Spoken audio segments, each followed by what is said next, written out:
Makin jauh kita dari hadis-hadis Nabi Muhammad SAW di akhir zaman, maka semakin buruk visualisasi kita tentang justru PBB itulah yang ingin menghancurkan umat Islam.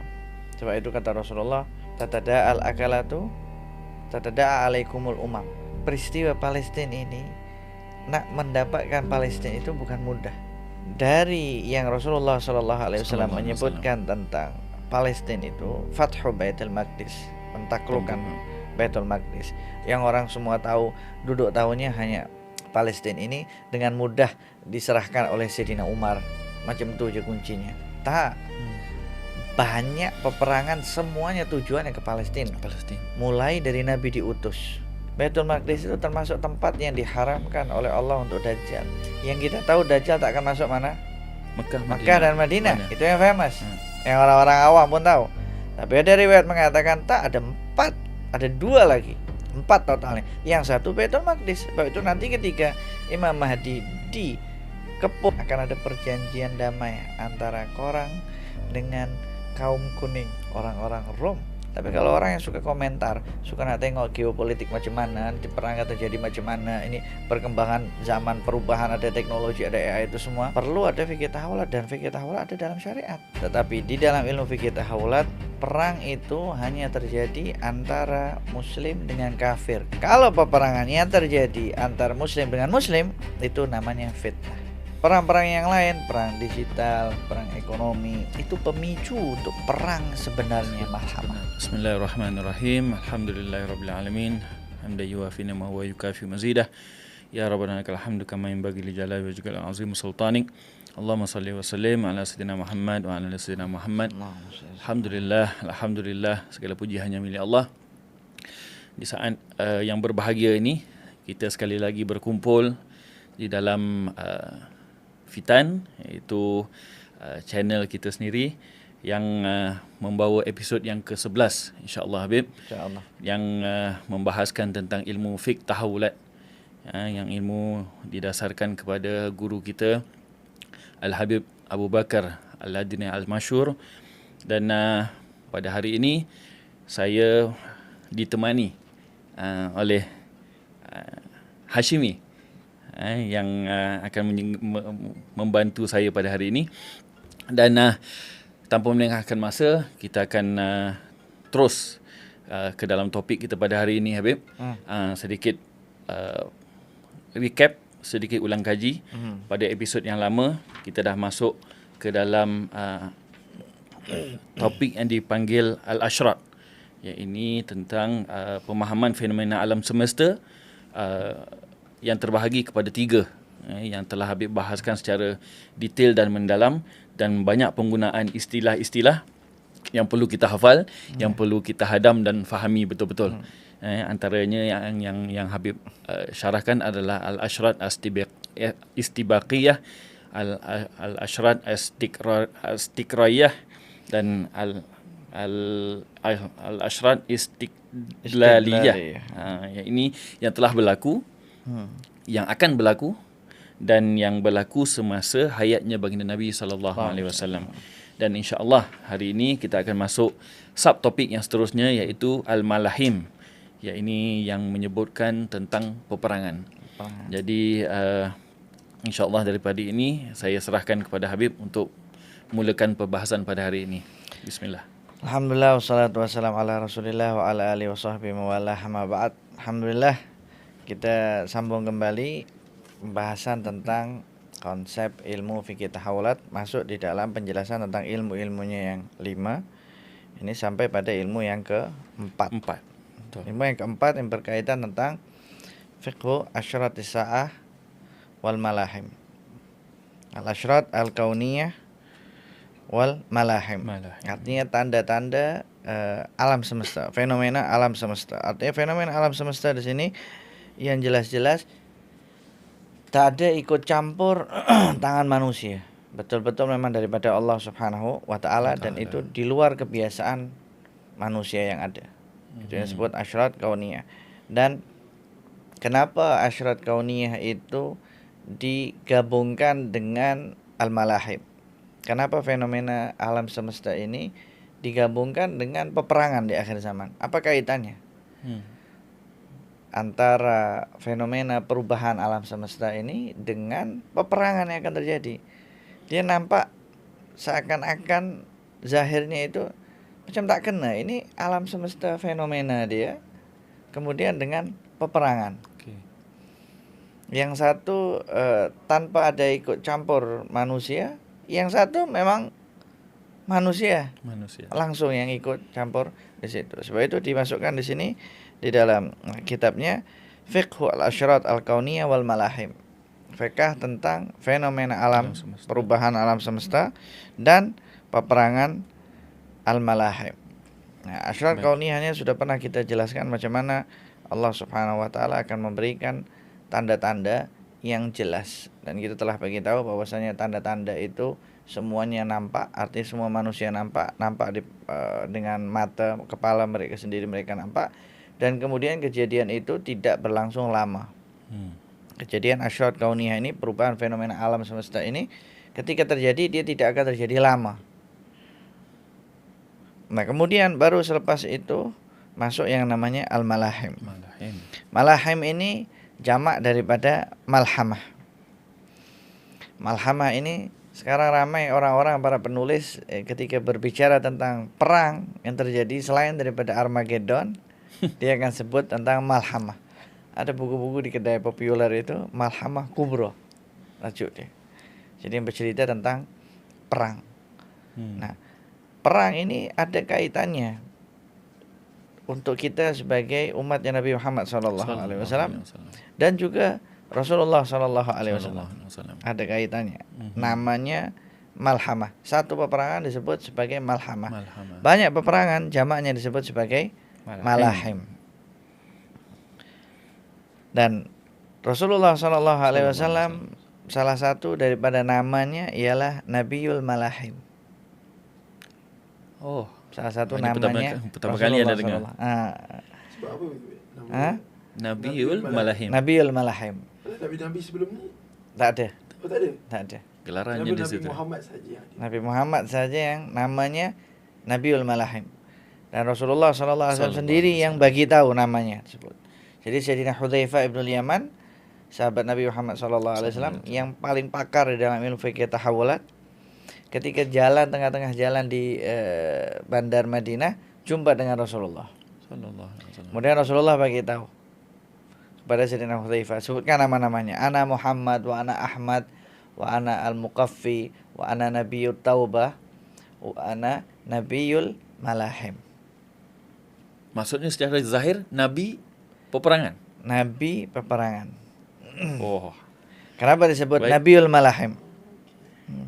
Sebab itu karena namanya Rasulullah menyebutkan Nabi al-Malahim, nabinya peperangan. Jadi ilmu tentang peperangan tuh kita kena tahu apa yang akan terjadi, peperangan apa yang dimaksud. Kenapa Nabi sebut malhamah? Kenapa Nabi sebut jamaknya malahim? Apa itu malhamah? Sampai menjadi namanya Nabi Muhammad SAW. Sedangkan nabi-nabi sebelum tak ada namanya Nabiul Malahim. Yang pertama karena di dalam kitab Muntahasul disebut Nabiul Malahim karena Nabi Muhammad SAW yang paling semangat untuk jihad dan yang paling banyak melakukan jihad.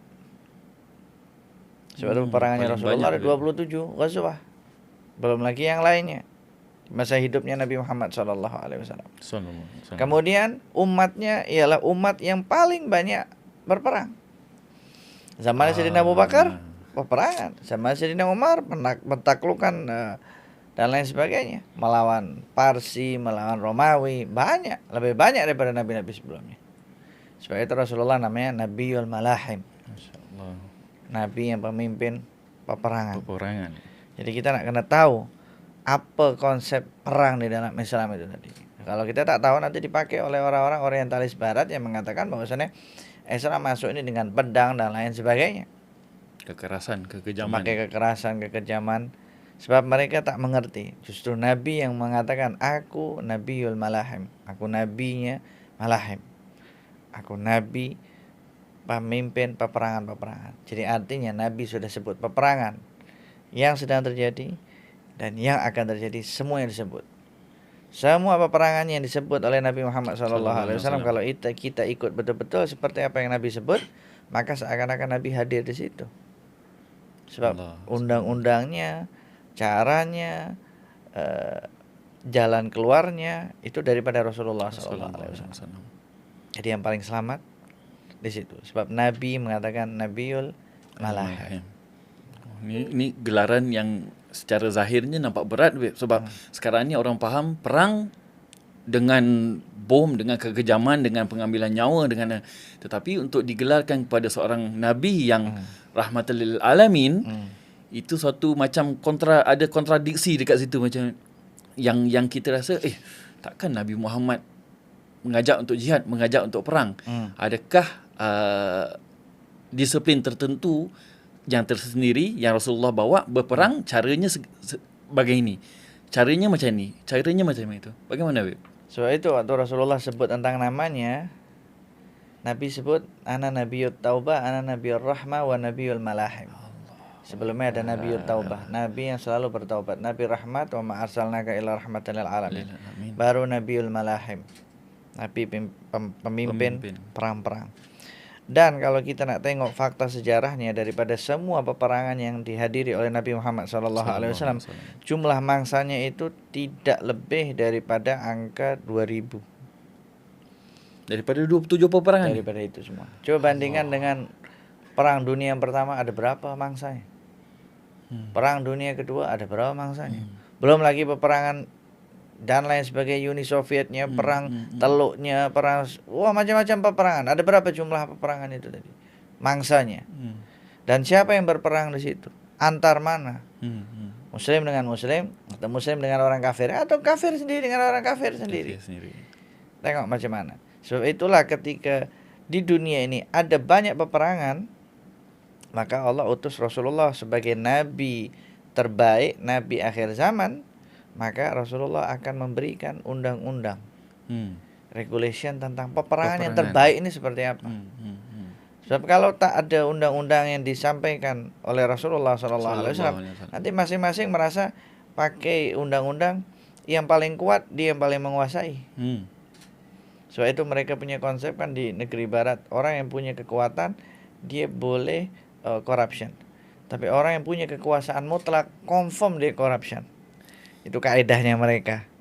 Sebab itulah adanya Islam, Rasulullah bagi tahu ada namanya fiqhul jihad. Sebelum jihad kita nak kena tahu betul-betul macam mana caranya berjihad itu, macam mana. Nanti di tengah jalan ketika dia perang, kemudian masuk waktu sholat, ada sholat namanya sholatul khauf. Macam mana kita nak sholat ketika menghadapi orang. Kemudian ketika perang nanti kita tengok ada tempat ibadah orang-orang kafir, tengok ada pokok, tengok ada perempuan, tengok ada budak-budak, tengok ada orang tua, itu semua dilarang. Maksudnya kalau macam ni, peperangan tu dalam Islam sesuatu yang perlu diperbetulkan balik. Maksudnya bukannya jauh daripada teroris, keganasan, tetapi ini sesuatu yang tidak membawa total kepada perampasan semata-mata ataupun penaklukan semata-mata, macam tu. Betul. Sebab itu dikatakan dia perang, bukan perampas. Tak. Perang itu, intipati daripada perang ialah mengembalikan orang untuk dia sadar. Sebab itu beberapa sahabat Nabi, termasuk Imam Ali karamallahu wajhah, ketika dia nak bunuh kemudian orang itu ludah dekat muka dia stop. Tak bunuh orang itu tadi. Kenapa? Sebab dia bunuh kerana emosi. Tujuan perang bukan untuk kita nak luahkan kita punya emosi. Kita geram nih dengan orang-orang Zionis yang ada dekat Palestina. Kita akan perang, kita datang kita pegal kepalanya, potong telinganya. Tak boleh. Sebab tujuan berperang itu supaya dia mengucapkan kalimat la ilaha illallah Muhammadur Rasulullah. Itu selesai. Untuk memberikan mereka hidayah. Dan yang kedua, kenapa sampai seperti itu? Sebab mereka memerangi kita. Mereka memerangi kita. Mereka Ganggu yang kita dulu. ganggu kita dulu. Mereka usik kita dulu dan mereka membahayakan kita kalau kita diam. Barulah ada namanya panggilan jihad di situ. Jadi sebenarnya peperangan di dalam Islam itu intinya ialah menafikan dan menghilangkan kezaliman yang ada. Tinggi Beb, disiplin macam ni Beb. Sangat tinggi. Tengok tinggi. Sebab tak mungkin ada tentara nak ikut jihad tapi dia tak faham solat khauf macam mana. Ngapa tu dia nak solat macam mana? Dia tak faham macam mana nanti tayamum. Macam mana? Tak. Kalau misalnya ikut peperangan-peperangan yang di masa-masa seperti itu. Ada soalan. Kalau kita tengok sekarang ni kan, di zaman kini dia ada PBB, betul tak? Dia ada sediakan undang-undang peperangan. Jadi kalau kita tengok zaman sekarang ni, ada peluru yang diharamkan, ada senjata-senjata yang diharamkan. Pada pandangan Habib, adakah tindakan-tindakan di PBB merupakan boleh dikatakan sebagai Islamik, mengikut syariat Nabi Muhammad SAW? Justru PBB itulah yang ingin menghancurkan umat Islam. Sebab itu kata Rasulullah, tatada al-akalatu tatada alaikumul umam kama tatada al-akalatu ala qas'atiha. Nanti umat-umat, perkumpulan umat-umat ini akan mengerumuni engkau. Siapa umat-umat itu? PBB itu apa terjemahan bahasa Arabnya? Al-umam al-muttahidah. Dia akan berusaha mengambil kekayaan semua yang ada pada negeri-negeri Islam. Hampir semua kekayaan ada di negeri-negeri Islam. Di Timur Tengah minyaknya, emasnya nanti akan muncul di akhir zaman. Kemudian di negeri Afrika ramai Muslim di situ. Ada uraniumnya, ada macam-macam jenis semuanya.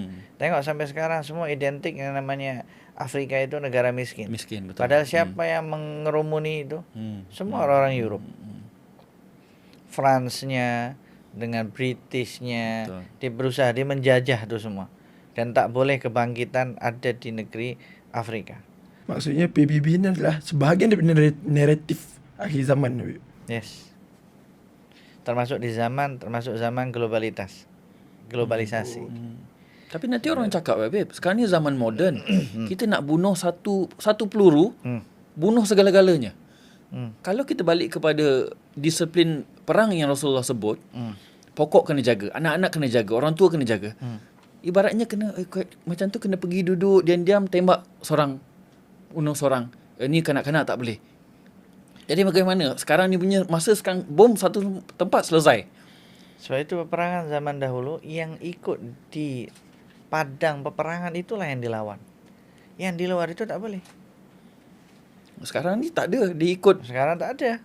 Rasa seorang je penjahat kat situ. Terus semua habis. Tetapi semua habis.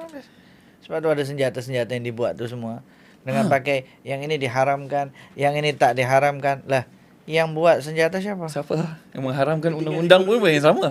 Yang mengharamkan siapa? Siapa yang sama? Yang jual beli siapa? Yang beli siapa? Untuk siapa?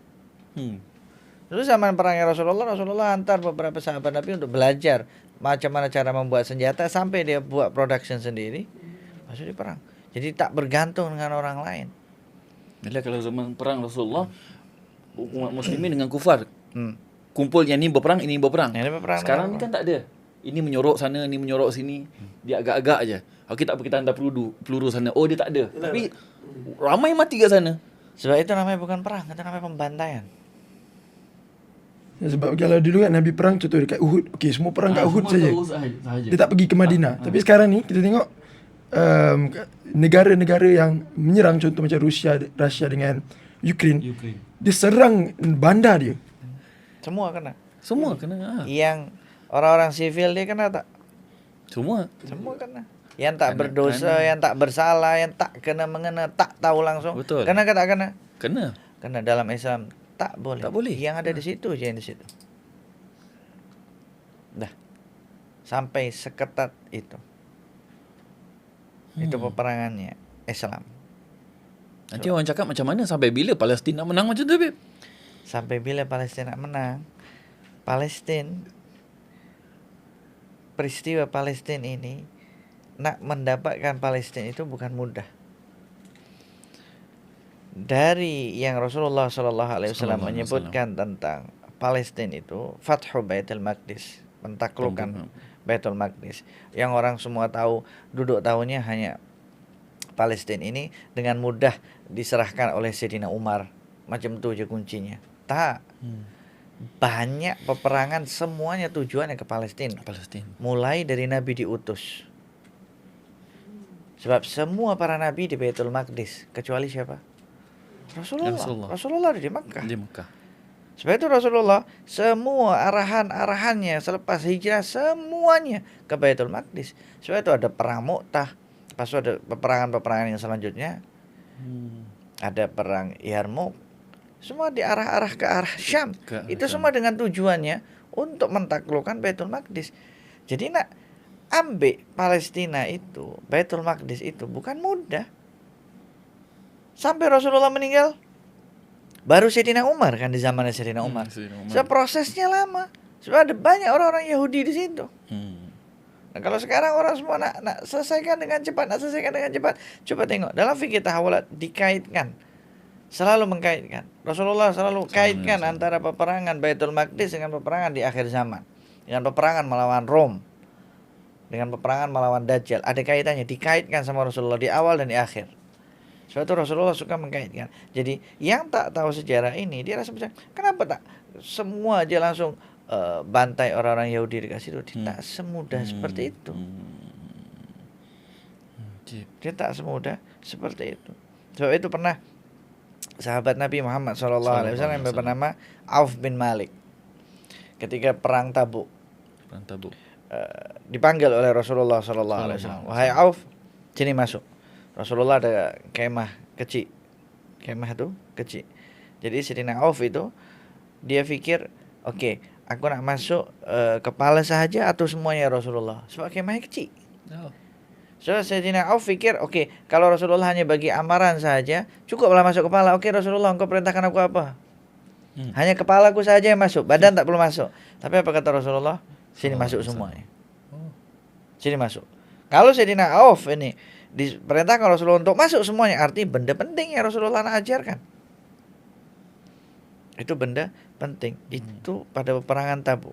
Duduk di depannya Nabi Muhammad SAW. Kata Rasulullah SAW, wahai Auf, u'dud sitan baina yaday sa'ah. Kira ada 6 sebelum hari kiamat nanti. Kena. Bahkan sebagian riwayat Rasulullah bagi tahu tangannya. Karena kira betul-betul. Kenapa? Supaya ingat betul-betul, nih orang tahu macam mana yang diajarkan oleh Nabi Muhammad SAW. Hitung, ada 6. Yang pertama kata Rasulullah, mauti, kematianku. Shock langsung Sayyidina Auf, bergegar badannya. Dia tahu bahwasanya Allah katakan innaka mayyitun wa innahum lamayyitun. Tahu memang Rasulullah akan meninggal, tapi macam mana Rasulullah katakan nanti kematianku? Ya, shock sahabat Nabi. Kata Sayyidina Auf. Kata Rasulullah, tenang, masih ada lagi. Itu tentang tanda-tanda hari kiamat. Kemudian ketika Rasulullah katakan kematianku, lepas itu yang kedua apa? Fathu Baitul Maqdis, pentaklukan Baitul Maqdis. Jadi artinya Palestina merdeka, diserahkan kuncinya selepas Rasulullah meninggal. Sebab itu Sayyidina Umar kan yang diserahkan. Orang tuh pikirnya tanpa peperangan. Mana ada perang Tabuk, perang Yarmouk, Rasulullah utus Sayyidina Usamah bin Zaid itu ke arah Syam. Sebagian sekarang sudah masuk wilayah Jordan. Sebagian masih masuk di wilayah Gaza, Palestina. Masuk sampai ke situ. Sebab nak dapatkan Baitul Maqdis bukan mudah. Tapi dikaitkan oleh Rasulullah SAW seperti itu. Tengok macam mana kaitannya itu tadi. Bahkan Rasulullah bagi tahu di riwayat yang lainnya yang sudah kita bahas di beberapa podcast. Imran Baitul Maqdis kharabu Yathrib. Kalau sudah Baitul Maqdis ini makmur, berarti Yathrib rosak. Semuanya itu berkait. Jadi kalau kita tahu kaitannya, kita tahu puzzle-nya ini tadi, kita akan paham meletakkan. Tapi kalau kita tak paham puzzle ini nak letak di mana, dia rasa kenapa dia tak kena, kenapa tak ngam masuk dekat sini? Sebab tak bukan tempatnya. Dia nak kena ini dulu letak di sini, letak di sini, letak di sini, baru clear gambar tuh. Kalau tak, dia tak nampak. Ajib. Jadi itu namanya Fathul Baitul Baitul Maqdis, Maqdis. bukan mudah. Nabi Musa, Nabi Isa, kan semua ke Bani Israel. Waktu ketika Rasulullah awal-awal sholat, kiblatnya kemana? Baitul Maqdis. So memang pusatnya semua para nabi di situ. Tiba-tiba Rasulullah ada di Arab. Jadi mereka juga punya pegangan seperti itu. Dan kita perlu ingat bahwasanya Dajjal dia takkan masuk Baitul Maqdis. Baitul Maqdis itu termasuk tempat yang diharamkan oleh Allah untuk Dajjal. Yang kita tahu Dajjal tak akan masuk mana? Mekah Dan Madinah. Mana? Itu yang famous. Yang orang-orang awam pun tahu. Tapi ada riwayat mengatakan tak, ada 4, ada 2 lagi. 4 totalnya. Yang satu Baitul Maqdis. Sebab itu nanti ketika Imam Mahdi dikepung di situ, Dajjal tak boleh masuk. Dajjal tak tembus Baitul Maqdis. Sebab itu sekarang nak sebut hancurkan bawahnya, nak buat Haikal Sulaiman, nak cari ini, ujung-ujungnya Dajjal tak tembus, tak masuk Baitul Maqdis. Baitul Maqdis kan luas. Tak tembus, tak masuk di situ. Oh, maksudnya dikepung tu sebab tak boleh masuk Sebab lah. dia tak Itu boleh sebab masuk. nampak dikepung. Tak nampak dikepung. Tak boleh masuk. Makkah, Madinah, Baitul Maqdis. Dalam satu riwayat lagi satu? Tur Sina. Bukit Tur. Bukit Tur. Itu tempatnya diharamkan, Dajjal tak boleh masuk. Jadi mereka yang penat, mereka yang usaha berpuluh-puluh tahun, ujung-ujung mereka tak boleh masuk. Suatu ketika dikepung nanti Nabi Isa datang. Jadi Palestina, dia ada puzzle dia yang Nabi sudah bagi tahu. Macam mana. Itu semua dibahas di dalam fikih tahawulat. Masuk di dalam bab Al-Malahim. Masya Allah. Alhamdulillah. Sebelum kita masuk ke soalan yang seterusnya, tanya Hashimi, dah selawat belum hari ni? Dah tadi. Habis selawat, kita ikut selawat. Alhamdulillah. Hari ini kita kena mention. Hari ini kalau kita perasan, ditaja oleh episod kali ini kita ditaja oleh The Chapal, Habib. Ini salah satu produk mereka yang terbaru. Cantik kan, Habib? Cantik. Cantik. Sebab nampak handsome semua dua-dua. Alhamdulillah. Mudah-mudahan, Habib, perniagaan mereka lebih berkembang dan maju, insya-Allah. Memberi manfaat kepada umat, insya-Allah. Baik, seterusnya.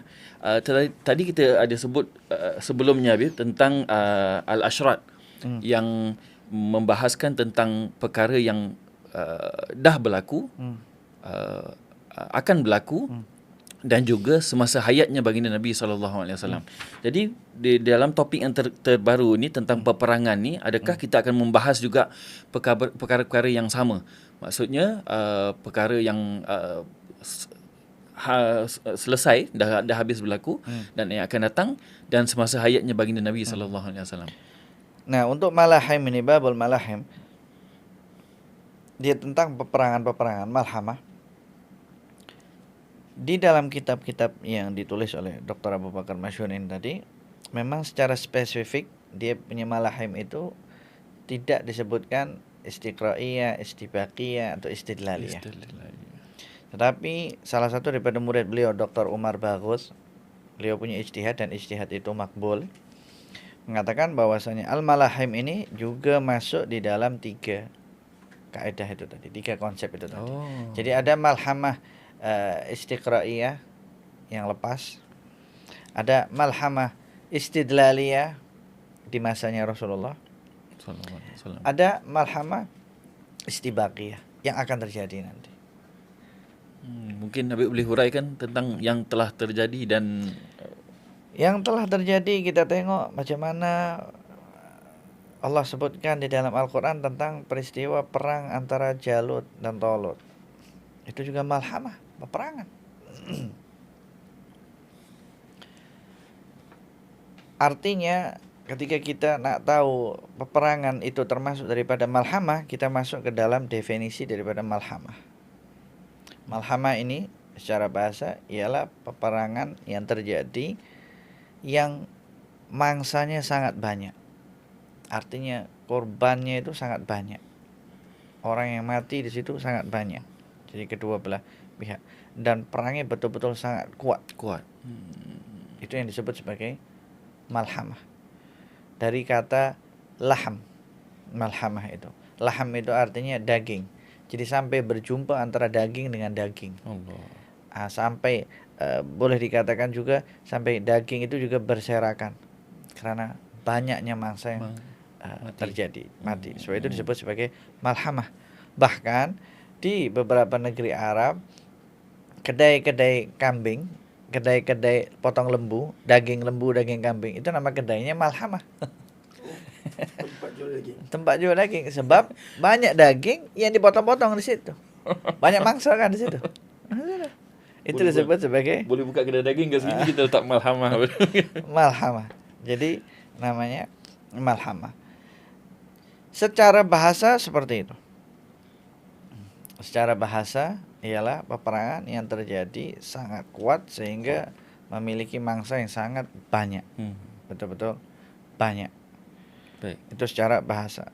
Sebab itulah ketika kita tengok daripada segi bahasanya, maka ada peperangan yang telah lepas istiqra ya, seperti perang Jalut dan Talut. Besar itu peperangan yang pernah terjadi. Itu peperangan yang telah terjadi. Kemudian dapat juga peperangan tentang Iskandar Zulkarnain.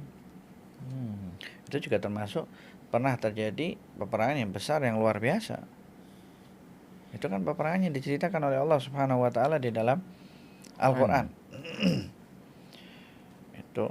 Kemudian peperangan istidlaliyah, malhamah di masanya Nabi Muhammad sallallahu alaihi wasallam. Jadi ada namanya malhamah. Ini secara bahasanya terlebih dahulu. Rasulullah sebut malhamah. Di masa Rasulullah juga ada malhamah. Jadi Rasulullah sebut ada 4 bukit daripada bukit surga, 4 sungai daripada sungai surga, dan 4 malhamah dari malahimul surga. 4 peperangan daripada peperangan surga. Nisbat lafaz perang juga daripada surga. Untuk yang bukit bukan di sini kita akan bahas. Baik. Untuk yang sungai juga bukan di sini untuk kita bahas karena panjang nanti pembahasannya. Kalau nak tengok nanti tengok kita sambung kita punya kelas dan lain sebagainya masuk di situ. Kemudian 4 peperangan itu tadi yang kita bahas karena topiknya di sini tentang malhamah. Jadi 4 daripada malhamah surga. Yang pertama Badr. Perang Badr. Kemudian yang kedua malhamah Uhud. Perang Uhud. Kemudian yang ketiga malhamah Khandaq. Perang Khandaq. Kemudian yang keempat malhamat Khaybar, perang Khaybar. 4 ini Rasulullah sebut sebagai malhamatul jannah, peperangan surga. Ini istidlaliyah di zamannya Rasulullah sallallahu alaihi wasallam. Kenapa wujudnya 4 gelaran ni peperangan syurga?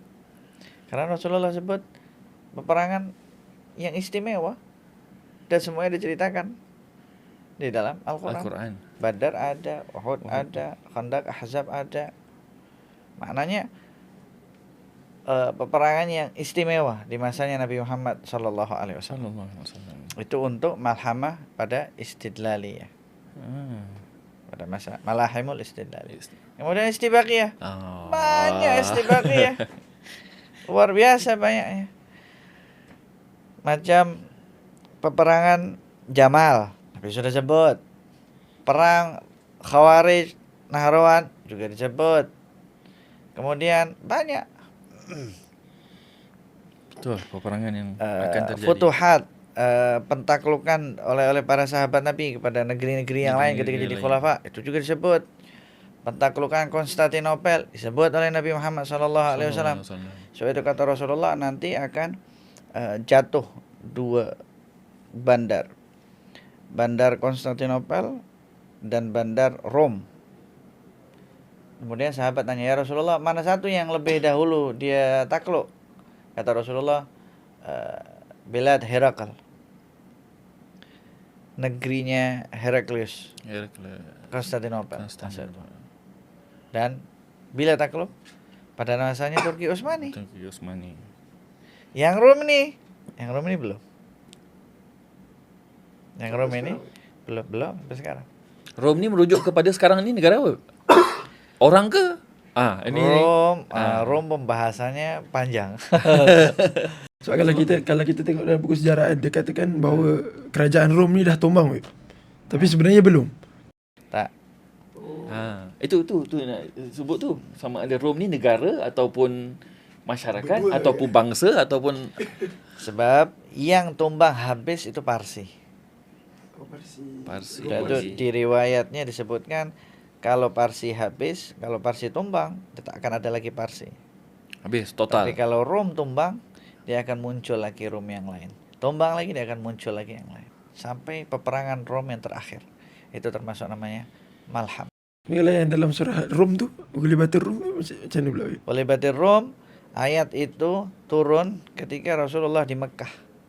Ketika Rasulullah di embargo. Rasulullah tengah embargo ekonomi, tengah sulit berada di antara lembah Bani Hashim. Dalam keadaan sulit seperti itu, orang-orang muslimnya masih sedikit di situ. Orang-orang muslimnya tak punya pikiran untuk nak perang, tak tahu berita luar negara macam mana. Allah turunkan surat Rum.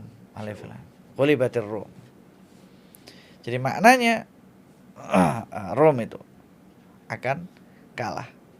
Salah satu daripada maknanya juga pernah juga Parsi itu dikalahkan oleh Arab. Jadi Arab yang dimaksud itu Raja Ghazasinah mengalahkan Parsi.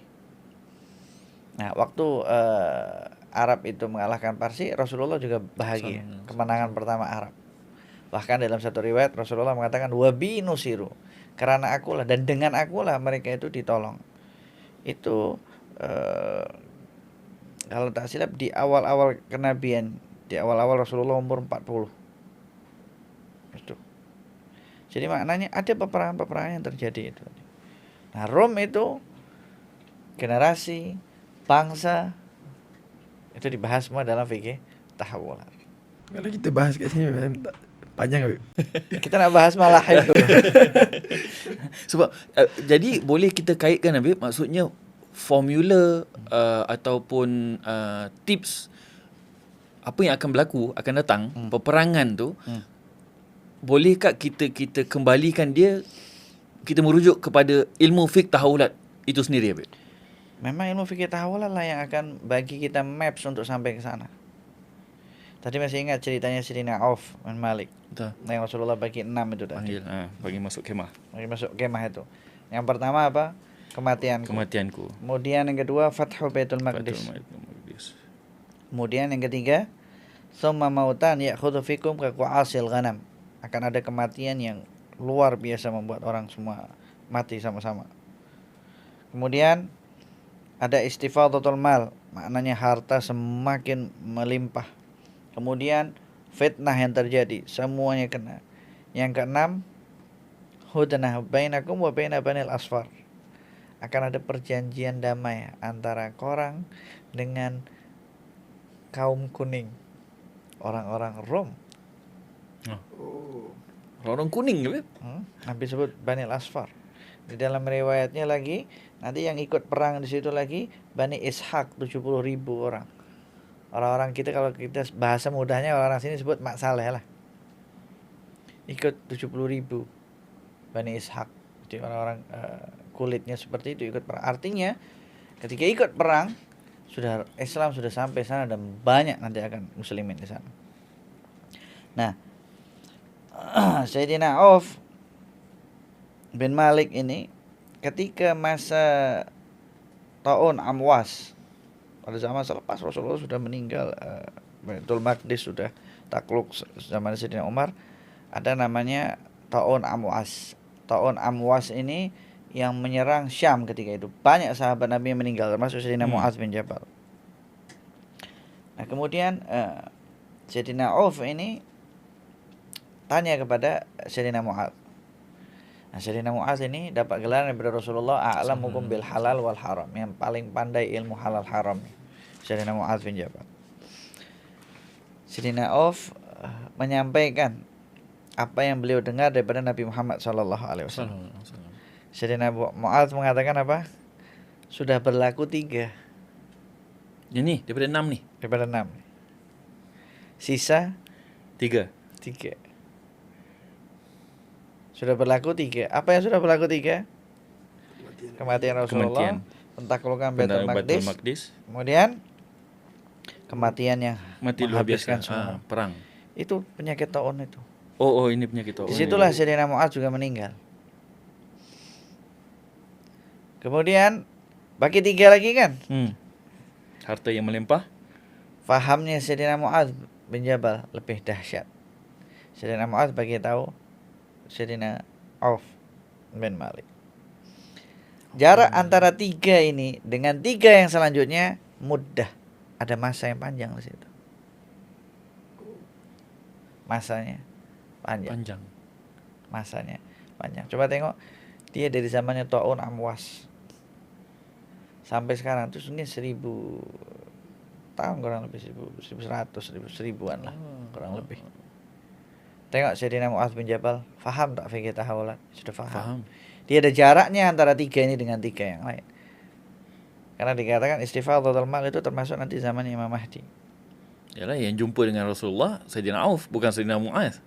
Tapi Sayyidina Mu'adz tahu. Tapi dia dah Sayyidina Mu'adz faham. Sebab itu sahabat Nabi sudah tahu peta masa depan. Mereka sudah tahu. Jadi kalau nak mengharapkan nanti duit melimpah sampai orang diberikan duit banyak saja masih mengamuk, apa benda? Ada orang bagi Hashimi, ni aku bagi engkau hadiah 1 juta ringgit. Apa benda engkau aku bagi 1 juta ringgit? Dibagi 1 juta ringgit. Zaman sekarang kau bagi 1.000 udah dicium dari atas sampai bawah. Ini dibagi banyak pun dia tak nak. Apa benda masih menganggap sedikit. Baru selepas itu ada fitnah. Baru selepas itu ada perjanjian damai. Nah, artinya akan ada terus tuh perangan. Akan ada terus. Nanti akan ada bandar yang setengahnya laut, setengahnya air, setengahnya darat. Nanti akan takluk di situ. Banyak peperangan-peperangan. Termasuk jenis namanya malahim. Maksudnya peperangan tu selepas daripada 6 perkara yang Nabi sebut ataupun dalam perjalanan ke 6. Ini 6 ini sudah menunjukkan bahwasanya kiamat sudah nak dekat. Oh, Okey. Ada 6. 3 sudah berlaku kan? Betul. Okey, berarti sudah berlaku berapa? 50% lah. Tinggal sisa 50%. So kita di tengah-tengah tu. So kita nak berbuat apa? Macam mana nak tahu selanjutnya? Next stepnya macam mana? Fikih tahawulat yang ajarkan tu semua. Kecuali memang tak nak ikut campur, tak nak ikut apa yang terjadi pegang. Aku nak duduk beribadah saja, tak nak usik-usik yang lain. Okey, no problem. Tak penting fikih tahawulat untuk engkau. Tapi kalau orang yang suka komentar, suka nak tengok geopolitik macam mana, perang akan terjadi macam mana, ini perkembangan zaman perubahan, ada teknologi, ada AI itu semua, perlu ada fikih tahawulat dan fikih tahawulat ada dalam syariat. Kalau tak nanti dia akan terkena fitnah itu tadi. Kejap. Ni Habib ada guna perang, ada fitnah. Ni anda dah confuse. Apa yang bila kita panggil dia perang, bila kita panggil dia fitnah, Habib? Okey, dalam malhamah kan peperangan yang teruk, yang banyak mangsanya. Banyak mangsa, banyak kematian. Itu secara bahasa. Tetapi di dalam ilmu fikih tahawulat, perang itu hanya terjadi antara muslim dengan kafir keseringannya. Yang paling banyaknya. Nah, kalau peperangan yang terjadi antar muslim dengan muslim, itu namanya fitnah. Makanya perang Jamal muslim dengan muslim, itu namanya fitnah. Kita tak panggil dia perang. Bukan disebut malhamah. Bukan disebut malhamah secara istilah di dalam fikih tahawulat. Secara bahasa dapat disebut sebagai malhamah. Kafir dengan kafir?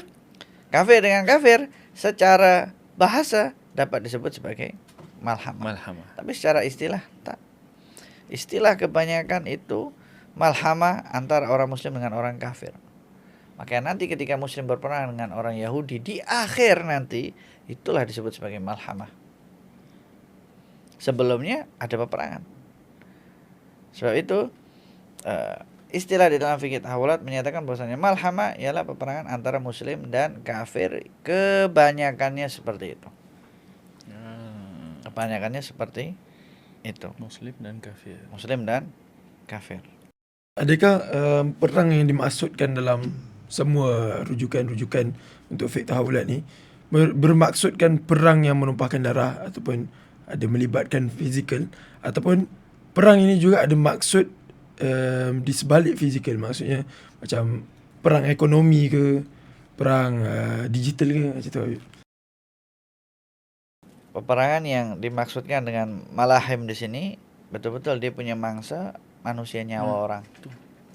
Daging versus daging. Itu disebut sebagai malhamah. Artinya akan terjadi pertumpahan darah di situ. Nah, perang-perang yang lain, perang digital, perang ekonomi, itu pemicu untuk perang sebenarnya malhamah. Sebab perang dia tak mungkin tiba-tiba datang. Dia kan ada pencetusnya, kan ada triggernya. Betul. Macam mana triggernya? Ya sudah, mulai dengan adanya tekanan-tekanan yang ada di sekitaran itu tadi. Terus tekan, terus buat kezaliman, terus buat kerusakan, terus buat orang semua penat, terus buat orang semua stres. Triggernya satu, muncul rasa benci, muncul rasa dengki, muncul rasa marah, tap, bunuh aja orang. Perang. Ya, kalau zaman sekarang kan kita tengok, kalau dulu revolusi industri di 4-5 kan dia lebih kepada penghilangan digital kan. Kalau sekarang kita ada AI Habib. Kalau dulu kita ni dijajah, kita diserang oleh kuasa-kuasa besar. Diorang nak eksploitasi kita punya kekayaan. Sebab dia tahu kita punya tanah ni ada kekayaan. Kalau macam sekarang, kita tengok kekayaan tu dah berpindah dalam bentuk digital Habib. Bagaimana pendapat Habib tentang pergerakan yang sangat laju ni Habib? Kalau dulu revolusi 4, 5 pun dah laju, yang ke-6 ni akan datang AI punya sistem memang sangat laju. Apa pendapat Habib tentang revolusi ni? Revolusi tentang kemajuan teknologi, di dalam fikih tahawulat dinyatakan bahwasanya teknologi akan semakin laju, semakin berkembang, semakin canggih, semakin modern. Sebab dengan cara itulah Dajjal akan mampu menguasai tempat-tempat yang dia nak. Sebab itu dikatakan Dajjal nanti akan mendatangi semua kawasan mata air.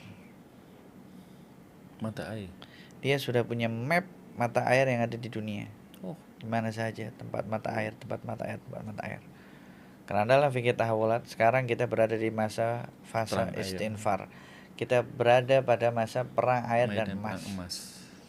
Kalau nak tengok tentang eksploitasi, coba cari eksploitasi air dari semua negara.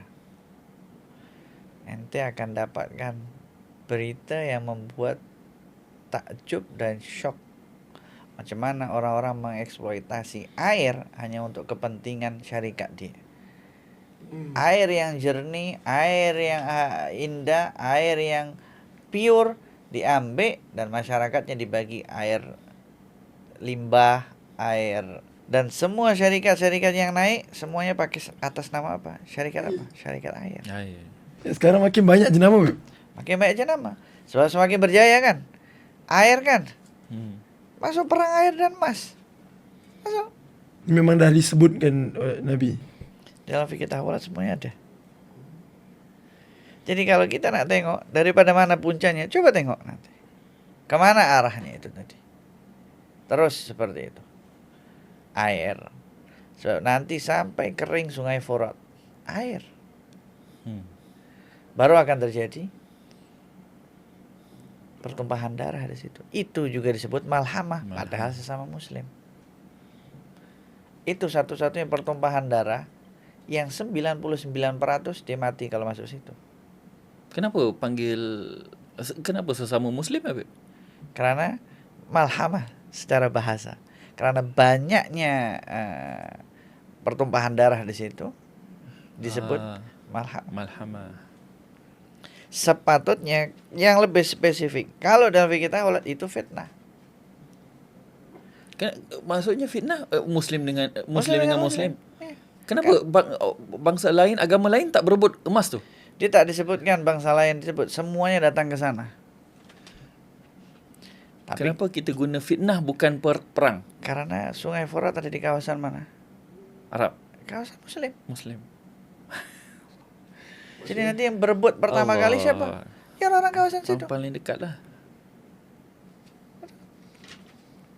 Kemarin kan berita dekat Twitter Faham. sudah mulai di beberapa kawasan sungai, mana namanya, di kawasan sungai Syam, kota Suria, sudah mulai ada orang dia tapis-tapis nampak muncul emas.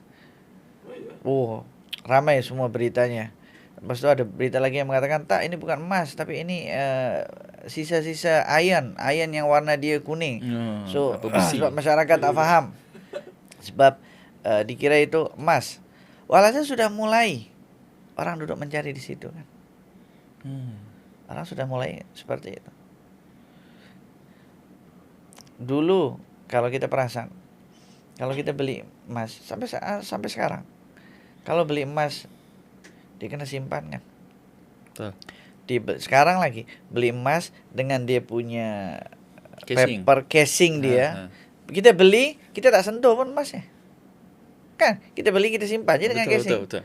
Lepas itu kita jual kemana? Ke kedai itu lagi juga sama. Kita beli berapa? Anggap kita beli 10.000. Kita jual ke kedai itu tadi, nanti kita rasa kita untung, kita jual dia 20.000, padahal kedai itu tahu nih dapat dijual 50.000.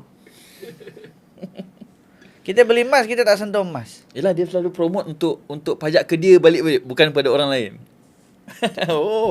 Ada di sini kedai emas. Jual dalam sistem yang sama.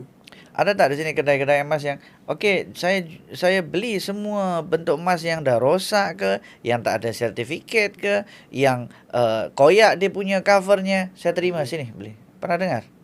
Tak ada lagi. Di Indonesia ada. Orang tengah tengok aja, kalau dia berjaya syarikatnya, makan muncul lagi yang seperti itu. Kau beli emas, kau simpan, tak pernah sentuh emas dalam cover aja. Betul. Lepas itu udah jual ke sana lagi. Jadi apa yang dijual?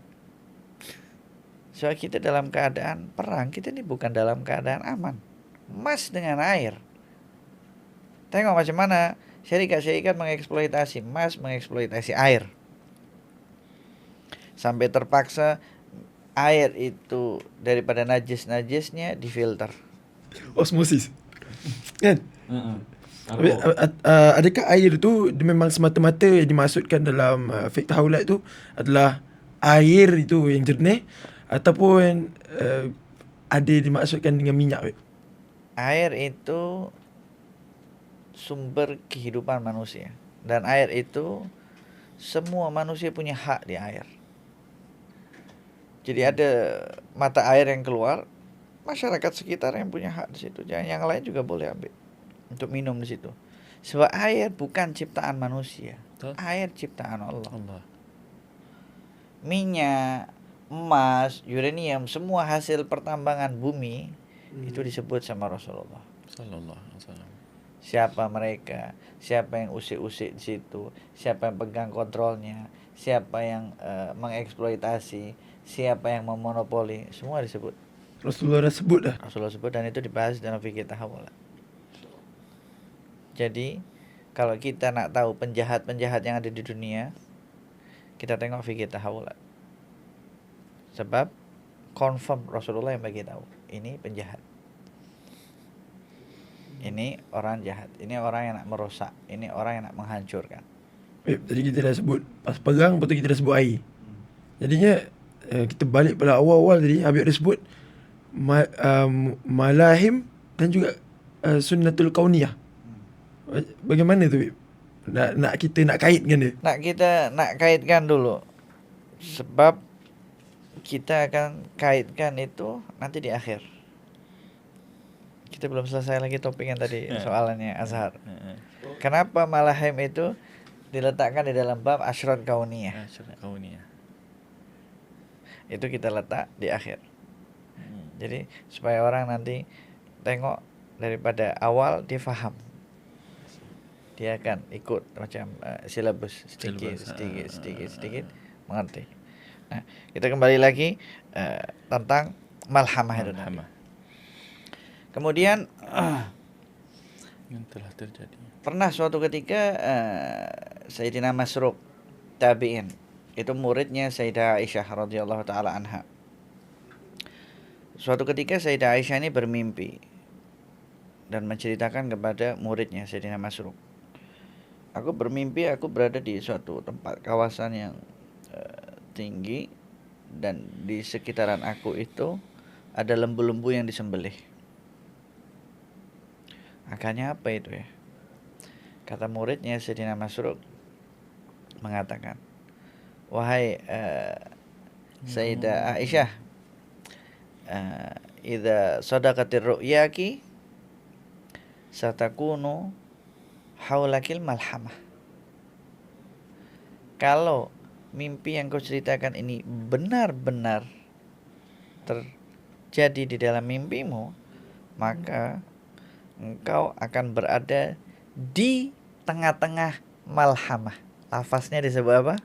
Tengah-tengah. Malhamah yang disebut. Malhamah yang disebut. Kemudian kata Sayyidah Aisyah, a'udzubillahi min syarri bi'sa ma qult. Aku berlindung daripada Allah daripada malhamah ini, daripada jahatnya malhamah ini tadi. Engkau ni cakap teruknya, engkau cakap ni. Sayyidina Masruq mengatakan, dengan takwilan yang seperti itu, dan mengatakan bahwasannya peristiwa yang akan terjadi itu malhamah. Dan terwujud atau tak terwujud? Ketika perang Jamal. Sayyidah Aisyah berada di atas onta.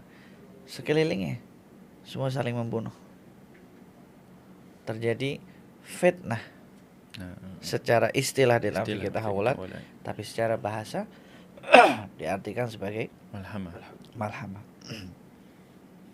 Jadi semua jenis pertumpahan darah secara bahasa dapat disebut sebagai malhamah. Tapi kalau nak spesifik lagi di dalam fikih tahawulat dirincikan, seperti perang Jamal itu disebut sebagai fitnah karena antar sesama muslim. Kemudian kalau peperangan antar muslim dan kafir itu baru disebut sebagai malhamah. Kafir dengan kafir selama dia hancur-hancuran itu juga disebut sebagai malhamah secara bahasa. Jadi kebanyakan peperangan antara muslim dan kafir itu disebut sebagai malhamah. Sehingga banyak malhamah sebagaimana disebutkan di sini, macam mana perang orang muslim dengan Parsi, dengan Rom pada zamannya Khulafaur Rasyidin, Sayyidina Abu Bakar, Sayyidina Umar, Sayyidina Utsman, Sayyidina Ali, semua Khulafaur Rasyidin. Kemudian peperangan lagi yang disebutkan di sini antara Turki Utsmani dengan negeri-negeri Eropa. Kan banyak itu peperangan tuh, tentang pentaklukan Konstantinopel dan lain sebagainya, itu juga termasuk yang namanya malhamah. Kemudian ada peperangan lagi nanti di masa namanya Sufyani, peperangan di masa Sufyani. Seperti yang terjadi, Nabi sebutkan dalam satu riwayat akan terjadi malhamah di Mina, akan terjadi pertumpahan darah di Mina, Saudi, yang darahnya sampai ke Jumrah, 4 orang lempar paling. Darahnya mengalir sampai situ. Berapa jauh tuh, Beb? Jauh, Tak dari sampai. Mina sampai Jumrah. Coba nanti di mapping berapa jauhnya. Dari kawasan Mina sampai nak lempar Jumrah. Darahnya sampai ke situ. Bila itu terjadi, nanti terjadi di masa Sufyani. Dia akan terjadi di situ. Pertempuran itu pula sebagian mengatakan itu muslim dengan muslim, tapi disebut sebagai malhamah juga. Jadi ada yang mengatakan malhamah itu seperti itu. Kemudian barulah terjadi nanti antara Imam Mahdi dengan pasukannya. Terjadi malhamah, banyak peperangan-peperangan. Sebelum berperang dengan Yahudi itu semua, Dajjal ketika nanti turun banyak ada peperangan, ada 2-3 peperangan yang akan dibawa sama Dajjal. Barulah nanti turun Nabi Isa alaihissalam. Nah, itu peperangan yang akan terjadi di akhir zaman, namanya istibaqiyah. Yang disebutkan oleh Nabi Muhammad sallallahu alaihi wasallam. Jadi nanti ketika terjadi peperangan itu tadi, barulah Nabi Isa turun. Nabi Isa ketika turun di Damaskus, di masjid yang ada menara putihnya. Nabi Isa turun di situ. Dalam satu riwayat ada masa zuhur dan satu riwayat asar. Digabungkan datangnya zuhur, kemudian Kerana jumpa dengan orang Yahudi datang, orang Nasrani datang, orang Muslim datang. Mereka pertama kali nak ikut sama-sama seperti bersama dengan Nabi Isa, nak ikut sholat. Akhirnya mereka usulkan, tak panggil orang-orang pakai trompet, tak panggil orang-orang pakai caranya orang Nasrani. Akhirnya Nabi Isa kata tak, pakai dengan azan. Akhirnya Yahudi keluar, Nasrani keluar, dan Nabi Isa sholat. Lepas sholat barulah ke namanya Baitul Maqdis. Maqdis. Ini maksud Menara Putih ni sekarang ini Di zaman Damaskus. Rasulullah sebut. Nah, Kalau Rasulullah sekarang sebut Menara Putih sebelum Menara Putih itu dibangun. Adakah dah ada atau belum ada? Dah ada masjid di Damaskus. Damaskus. Menara Putih. Jalan-jalan, tak tahu. Menara Putih. Masjidnya besar sangat masjidnya. Maksudnya turun, tadi Habib cakap ada bangsa Yahudi dengan Nasrani. Orang Nasrani, orang Yahudi, dan orang Islam di situ. So mereka juga tunggu mana Nabi Isa alaihissalam. Maksudnya semua tahu keberadaan turunnya Nabi Isa Yang di itu. situ mereka akan tahu. So masing-masing Macam merebut mana kita kepada nak tahu Nabi Isa? Ada pembahasan tentang Nabi Isa. Sebab kalau tak nanti ada orang-orang mengaku Nabi Isa, macam mana? Di mana dibahas? Di fikih tahawul dibahas. Sifat-sifatnya Nabi Isa itu seperti apa dan lain sebagainya. Jadi daripada kita duduk pening kepala nak cari Imam Mahdi, kok carilah yang confirm. Nabi Isa alaihissalam. Selesai. Baru nanti Nabi Isa ketika turun selesaikan dia punya tugasnya. Baru nanti datang ke Baitul Maqdis menolong Imam Mahdi yang dikepung oleh Dajjal. Dajjal langsung lari. Kan sekarang tengah ramai di video tuh ada kota silap di kawasan Palestina atau di kawasan mana? Ada kuburannya Sayyidina Tamim bin Aus Ad-Dari. Tamim. Sayyidina Tamim bin Aus Ad-Dari itu yang pernah melihat berjumpa dengan Dajjal. Nah sekarang anak cucunya dirapikan dia punya kuburan itu. Oh, Di situ. sudah mula, Beb. Sudah mulai sadar ini yang pernah jumpa Dajjal. Kenapa? Sebab kita ikut tadi riwayatnya Sayyidina Auf ada 6. Sudah berlaku berapa? 3. Sudah berapa 3. Jadi masih ada 3 yang lain. Sebelum 3 ini tadi, sebelum yang istifadah, sebelum masuk yang ketiga, yang kedua, Sayyidina Mu'adz bin Jabal bagi tahu kepada Sayyidina Auf. Ada Jaraknya peristiwa-peristiwa ini tadi, termasuk salah satunya at-tala'un fil manabir. Nanti akan mimbar-mimbar di masjid itu akan dijadikan tempat laknat satu sama lain. Salah satu termasuk jenis mimbar di zaman sekarang, kalau dia tak boleh naik ke mimbar, sebab kalau di Malaysia tak ada tauliah, cuma dia nak khutbah. So dia jadikan sosial media itu mimbar. Sosial media.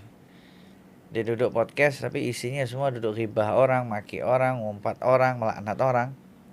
Ada satu channel mimbar dia lah. Untuk maki-maki orang, maki sahabat, maki tabi'in, dan lain sebagainya. Mempersoalkan dengan sengaja supaya membuat orang confused. Bukan mempersoalkan untuk nak mencari kebenaran, tak. Tapi mempersoalkan supaya membuat orang-orang confused. Jadi soalan dia itu menjadi isu.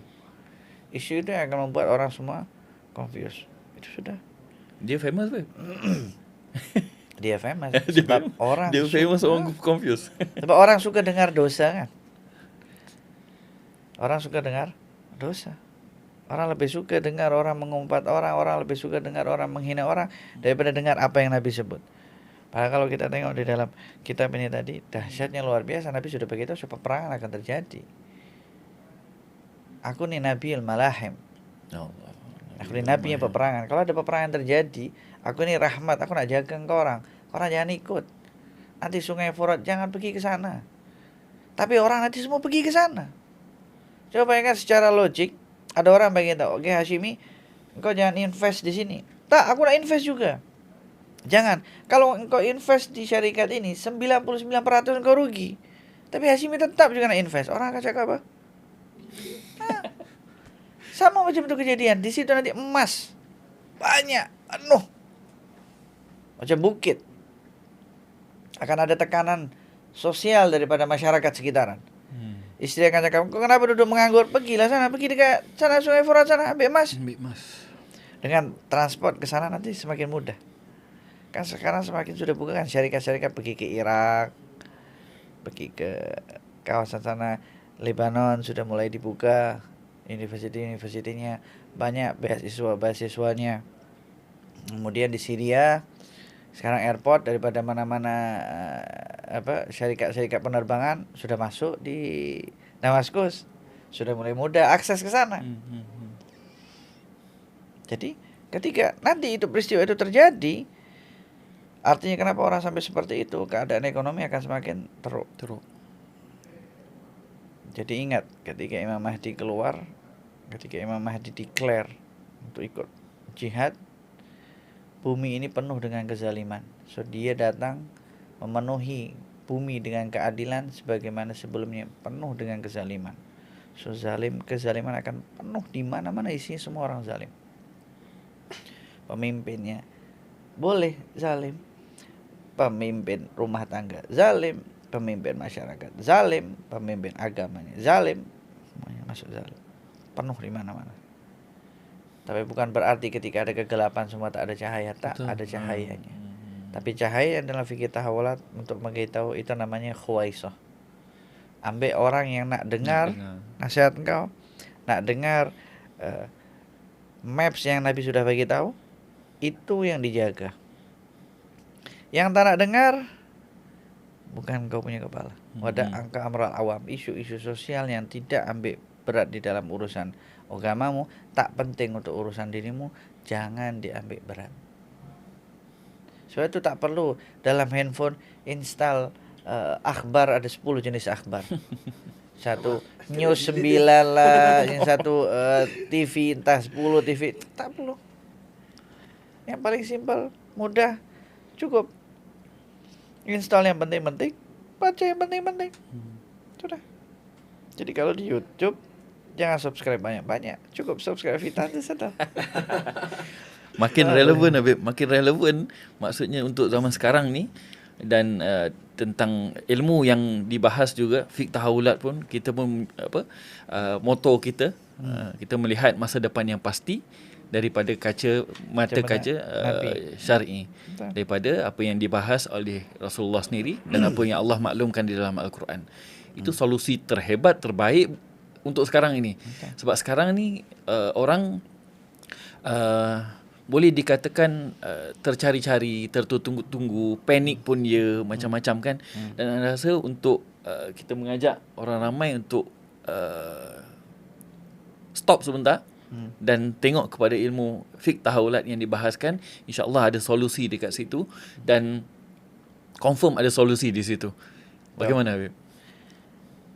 Kenapa kita cakap betul dan confirm ada solusi? Sebab ilmu ini semuanya dari Al-Quran dan hadis Nabi Muhammad SAW yang selalu mengedepankan perdamaian,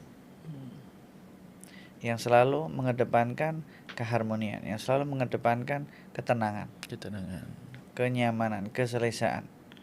Meskipun kita nampak perang macam mana pun, tetap kita ada panduan sendiri. Tetap ada panduan daripada Nabi Muhammad SAW. Dan itulah yang dipakai oleh sahabat-sahabat Nabi Muhammad SAW dan generasi selepasnya. Generasi selepasnya itulah yang perlu kita tiru. Orang-orang yang mengambil daripada jejak generasi sebelumnya. Generasi itu nama labelnya daripada Imam Ali karamallahu wajhah. Namanya An-Namatul Awsat. An-Namatul Awsat itu ialah label yang diberikan untuk orang-orang yang mengambil jalan tengah.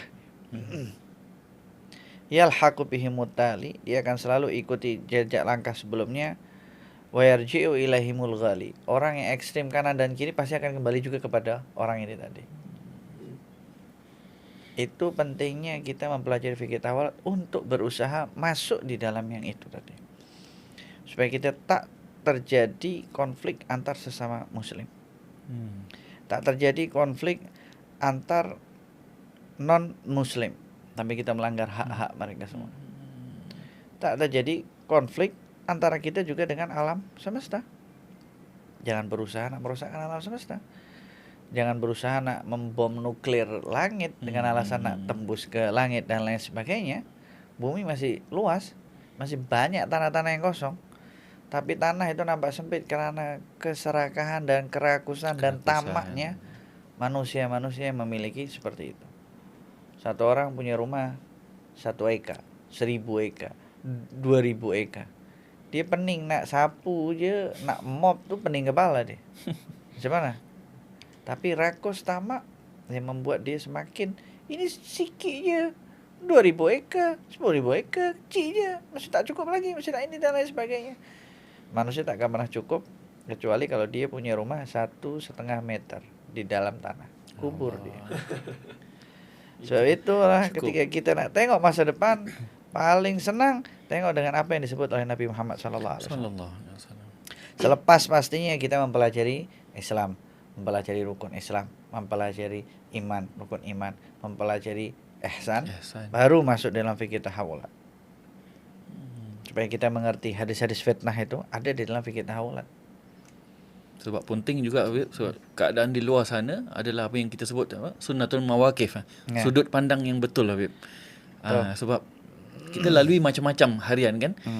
Di media juga macam-macam. Jadi kita nak kena tahu kita bagaimana reaksi kita kepada sesuatu perkara. Yes. Tak terlampau ekstrim, tak terlampau tak endahkan langsung. Jadi pada Ana itu suatu yang macam Habib cakap tadilah tentang ketenangan tu.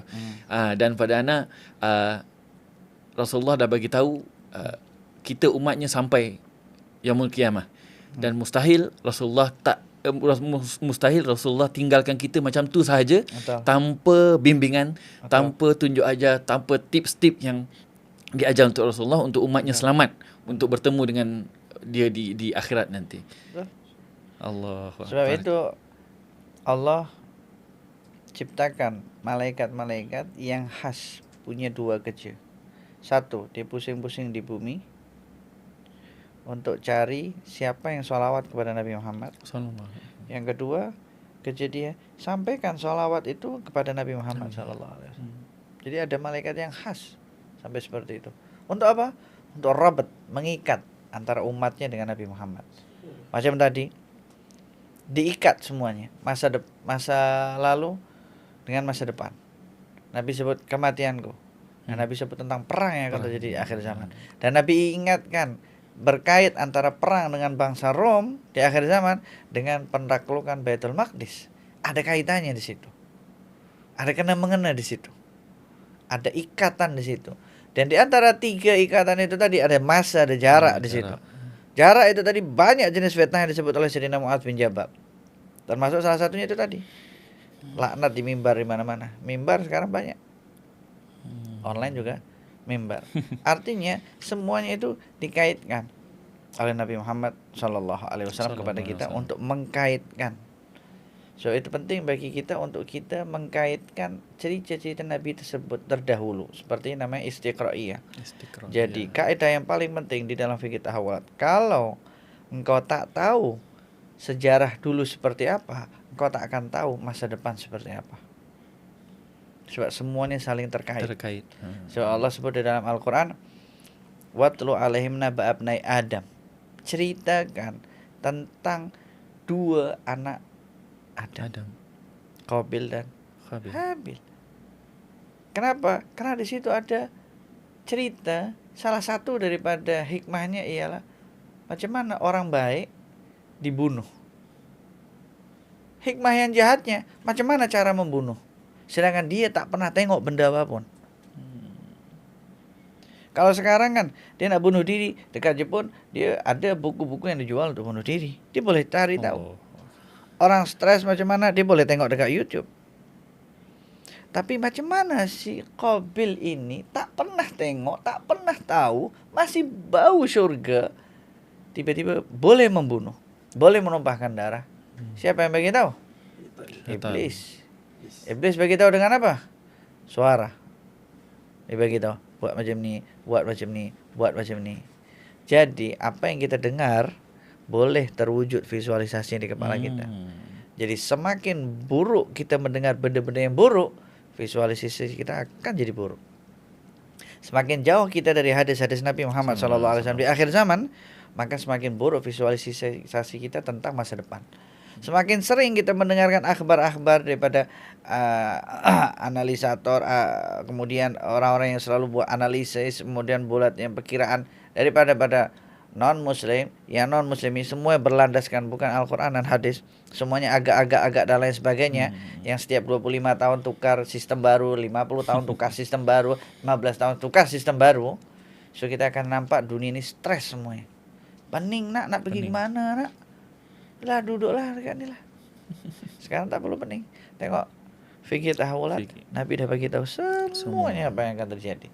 Kalau kita dengar semua ni inputnya hadis Nabi, pertama kali Nabi ketika sebut perang, kalau Nabi sudah sebut perang itu berarti ada kelembutan Allah di situ. Sebab Nabi sebut. Nabi sebut itu cukup menenangkan kita. Tapi kalau tiba-tiba terjadi Nabi tak sebut, itu yang buat kita stres. Tapi Nabi sayang, itu namanya makna daripada rahmatan lil alamin. Nabi begitu, hati-hati, nanti di situ ada perang ya. Oke, jauh-jauh lagi daripada. Kita sudah agak tenang sedikit meskipun kita risau. Ini ada perang. Tapi kita tenang sebab Nabi dah bagi tahu.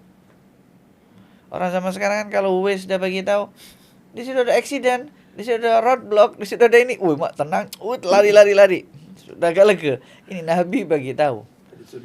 Ada solusi. Jadi Nabi bagi tahu sahaja itu sudah membuat kita tenang. Macam mana Nabi bagi tahu dan Nabi bagi solusi, itu jauh lebih menenangkan.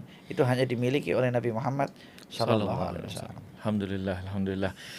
Jadi Bib, masa mencumburui kita, sebelum kita tutup, Ana nak beri ruang kepada Habib untuk mungkin kalau belum habiskan, dan yang seterusnya sebagai penutup mungkin khulasah daripada Habib. Silakan Habib. Nah, sebagai penutup tadi soalan daripada Hashim ya, kenapa kaitan itu semua? Berkaitan itu semua kita ambil daripada jawabannya Dr. Umar Bagus, yang beliau mengambil kesimpulan kaitan antara al-asyrat al-kauniyah dengan al-malahim, kenapa dijadikan satu bab. Karena dua-dua ini tadi semuanya akan menghilangkan kezaliman. Jadi malhamah peperangan itu semua akan menghilangkan kezaliman. Zulkarnain ketika peperangan, dia akan menafikan, kenapa engkau berbuat seperti ini? Karena engkau berbuat zalim. Dinafikan. Jalut dan Tolut, kenapa? Karena kezaliman yang luar biasa. Dinafikan dengan adanya peperangan. Itu tadi. Kemudian nanti ketika Imam Mahdi melakukan peperangan, Rasulullah sebut sudah penuh dunia dengan kezaliman. Dipenuhi dengan keadilan.